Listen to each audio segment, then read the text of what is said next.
Está viendo Canal 6.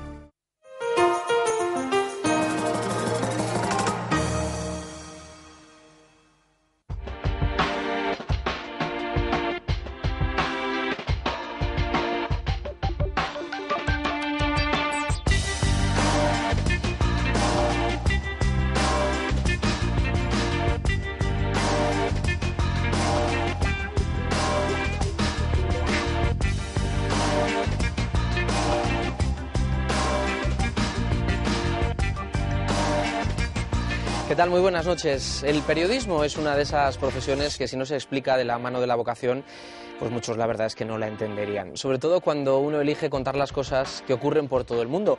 Eso es lo que durante los últimos 38 años ha hecho nuestra invitada de hoy. 38 años contando a través de los telediarios de televisión española lo que pasaba en lugares tan distintos como Buenos Aires, Moscú o Hong Kong. Es para mí hoy un placer dar la bienvenida al programa Cara a Cara a Rosa María Calaf. Muy buenas noches. Hola, buenas noches. Gracias, Rosa, por estar con nosotros. Pues nada, encantada de estar aquí. Me imagino que 38 años dará, no sé si para un libro.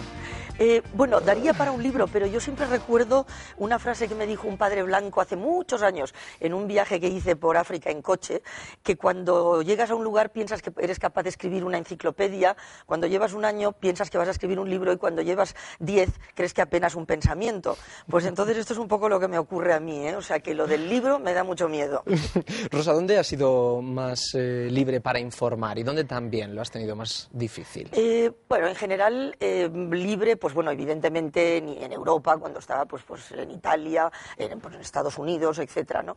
Pero bueno, siempre la libertad es muy relativa, ¿no? Porque también tratan incluso en las democracias, o sea, tratan, en fin, de llevar el agua a su molino, ¿no? Y tienes que andarte también con ojo. Pero en fin, evidentemente, pues el grado de libertad es bueno, el suficiente para poder hacer las cosas pues lo mejor que sabes y puedes. En el peor sitio, pues sin duda Corea del Norte, que es, pues en fin, prácticamente un parque temático estalinista, ¿no?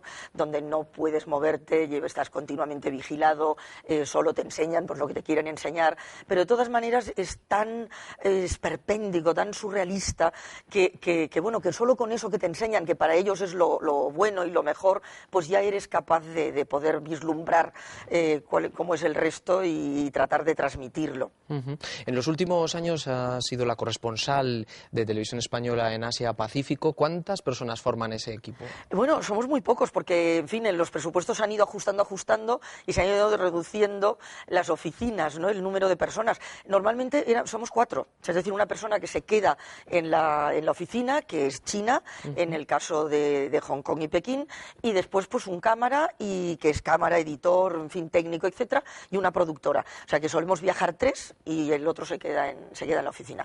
Realmente poco personal humano, pero en fin, como era un equipo fantástico, sobre todo este último que he tenido, pues valían por 10.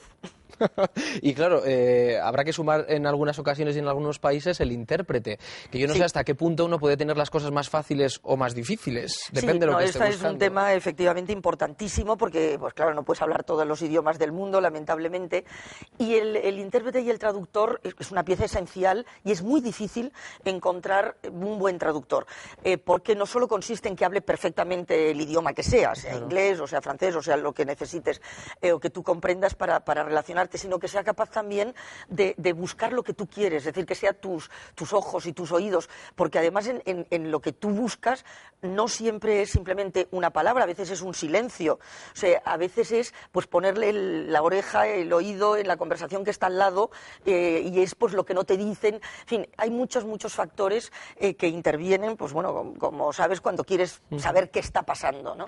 Y la sensación esta de no oírlo de primera mano te da inseguridad. Y después siempre sufres porque el no poder comunicarte directamente con la gente muchas veces es hasta una falta de respeto, ¿no? Y bueno, pues es complejo el tema de las lenguas. ¿Y cómo se gestiona una corresponsalía que abarca desde Pakistán hasta Nueva Zelanda? ¿Cuántos kilómetros bueno, se la puede verdad, hacer en un día? Es medio mundo, ¿no? Bueno, y desde luego es mucho más de medio mundo en habitantes. Lo que ocurre es que si se hiciera bien, sería imposible hacerlo, claro, porque no puedes estar en todo lo que sucede simultáneamente. Lo que ocurre es que como ahora se hace este periodismo un poco pues más superficial y más de usar y tirar y más solo de los picos informativos, ¿no? Pues puedes ir saltando de un lado a otro, pero bueno, me ha sucedido pues en una semana o 9 días estar en 4 países distintos. Claro. Hace unos días estuvo en Pamplona, invitada por el Ayuntamiento de Pamplona, para hablar precisamente de la mujer, aprovechando el Día Internacional de la Mujer. Ahora hay muchas mujeres corresponsales. Hace 38 años yo me atrevería a decir que había solamente una, ¿no? Sí, la verdad que efectivamente no. Bueno, y en España, en todo el mundo, o sea, éramos muy pocas. Y en España, desde luego, no había, ¿no? Y llegabas pues a los... Yo recuerdo, por ejemplo, cuando cubrí la invasión de Beirut, todo el conflicto con los palestinos en Beirut en el año 82, en el grupo que estaba allí en el Hotel Alejandra, en el oeste de Italia, era la única. Y recuerdo que un suizo, fíjate qué raro, ¿no? Pero un suizo me dedicó un poema. Y entonces, que no recuerdo ya cómo era el poema, pero en un determinado momento ponía única flor en esta tierra de desperdicio.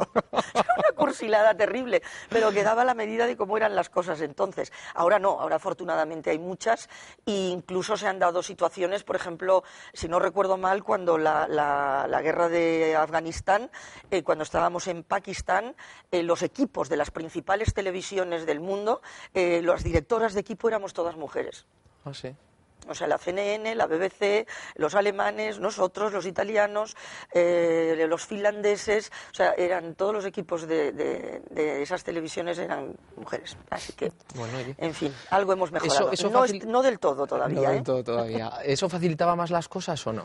¿El ser mujer? A veces sí. O sea, unas veces te lo dificulta, sobre todo en países donde, por ejemplo, pues en fin, obviamente, no, pues países extremistas musulmanes, tienes pues más problemas para acceder a determinados lugares. Pero en otras situaciones te facilita porque precisamente en sociedades machistas, etcétera, hay esa idea un poco patriarcal de protección, etcétera, y que bueno, pues que a veces pues te sirve porque te ayudan a hacer cosas. Y otras veces en esas sociedades en las que la mujer es insignificante, pues te consideran algo así como un mueble y no prestan atención, con lo cual te mueves, estás por ahí, escuchas y tal, y nadie se fija en ti, así que algunas veces sí que va bien. ¿Cuál ha sido el momento más duro de tu carrera? Me imagino que habrás tenido unos cuantos. Eso es muy difícil, siempre, sinceramente, seleccionar. O sea, bueno, ha habido, porque lamentablemente he tenido que cubrir pues muchos conflictos y muchas tragedias.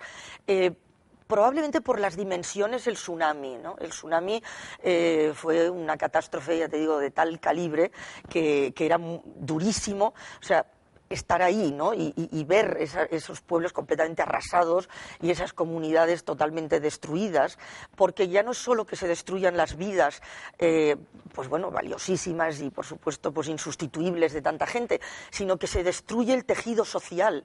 Y en esas comunidades que no tienen nada, ¿no? El tejido social es lo único que las sostiene. Claro. O sea, que luego no consiste solo en construir casas, sino que eso vale, se puede construir, pero el tejido social no. Y eso te hace sufrir mucho.